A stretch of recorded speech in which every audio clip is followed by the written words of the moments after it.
Сіз де бақшаға навоз сеуіп, өсімдік күйіп кеткенін көрдіңіз бе? Неге бұлай болады? Бүгін біз осының себебін түсіндіремін. Сәлеметсіздер ме? Бүгінгі видеода перегной деген не, навоз деген не, және екеуінің айырмашылығы қандай екенін айтамын. Алдымен, навоз деген не? Навоз бұл малдың жаңа қиы. Мысалы, сиыр, жылқы, қой немесе тауық қиы. Жаңа навоздың иісі өткір болады және құрамында азот өте көп. Сол себепті оны бірден өсімдік түбіне салуға болмайды. Егер жаңа навозды тікелей қолдансаңыз, ол өсімдіктің тамырын күйдіріп жібереді. Енді перегнойға келейік. Перегной бұл шіріген навоз. Яғни уақыт өте келе навоз ыдырап, қара түсті, жұмсақ топырақ сияқты массаға айналады. Иісі де болмайды.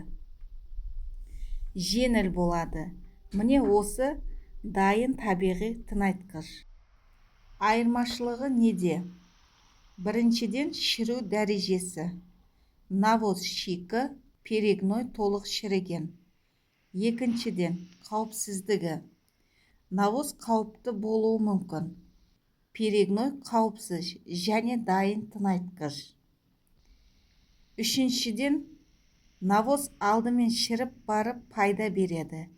Перегной бірден топырақты құнарландырады, жұмсартады және ылғалды жақсы ұстайды. Ал енді навозды қалай қолдану керек? Егер навоз қолдансаңыз, оны күзде жерге көміп тастаңыз. Қыс бойы шіріп, көктемге дайын болады. Ал перегнойды көктемде көшет отырғызғанда жеміс ағаштарының түбіне көкөніс пен гүлдерге қосуға болады. Жаңа навозды бірден қолданбаңыз. Ең тиімдісі толық шіріген перегной. Егер осындай пайдалы бақша кеңестері керек болса, лайк басып каналға жазылыңыз.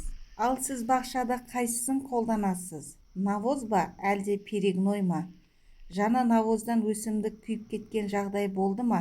Тәжірибеңізді комментарийде жазыңыз.